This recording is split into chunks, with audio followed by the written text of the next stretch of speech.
ఆంధ్రప్రదేశ్ ప్రభుత్వం పేదల కోసం కీలకమైన నిర్ణయం తీసుకుంది. జనవరి 3న పేదలకు 1,00,000 ఇళ్లను అప్పగించడానికి సిద్ధమైంది.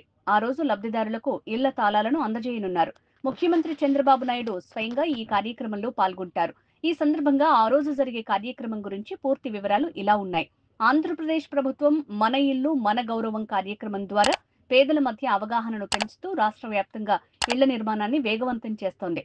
కూటమి ప్రభుత్వం అధికారంలోకి వచ్చిన తర్వాత 1,00,000 గృహాలను పూర్తి చేసినట్లు ప్రభుత్వం తెలిపింది. అలాగే 6.40 లక్షల ఇళ్ల నిర్మాణాలకు ఇటీవలే అనుమతులు ఇచ్చిన సంగతి తెలిసిందే. 2026 మార్చి నాటికి ఈ నిర్మాణాలు పూర్తవ్వాలని లక్ష్యంగా పెట్టుకుంది. పెండింగ్ లో ఉన్న టెడ్కో ఇళ్లను పూర్తి చేయాలని ఏపీ ప్రభుత్వం నిర్ణయం తీసుకుంది. అలాగే రాష్ట్ర వ్యాప్తంగా పేదలకు ఉచితంగా స్థలాలను అందించాలని నిర్ణయించింది. పట్టణాల్లో 2 సెంట్లు, గ్రామాల్లో 3 సెంట్ల స్థలం ఇచ్చే ప్రక్రియ ప్రారంభమైంది. ఇది పేదలకు ఇళ్లు నిర్మించేందుకు ఒక కొత్త అవకాశం.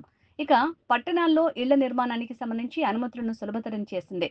పెద్ద లక్ష్యంతో రాష్ట్రం అంతటా 25 లక్షల ఇళ్లు, పట్టాలు అందించాలనే నిర్ణయం తీసుకుంది. ఇది ప్రధానమంత్రి ఆవాస్ యోజన ఎన్టీఆర్ నగర్ పథకం కింద చేపట్టబడుతుంది. అలాగే ఎస్టీ, ఎస్సీ చేనేతలకు అదనపు సాయం కూడా అందించనున్నారు. ఎస్సీలకు 50,000, ఎస్టీలకు 75,000, చేనేతలకు 50,000 అదనంగా ప్రభుత్వం సాయం అందించనుంది. ఆంధ్రప్రదేశ్ ప్రభుత్వం పేదల కోసం గృహ నిర్మాణం, స్థల పంపిణీ మరియు ఇతర అండర్ ప్రివిలేజ్ వర్గాలకు ప్రత్యేక సాయం అందిస్తూ 2026 నాటికి లక్షల సంఖ్యలో ఇళ్ల నిర్మాణం పూర్తి చేయాలని లక్ష్యంగా పెట్టుకుంది.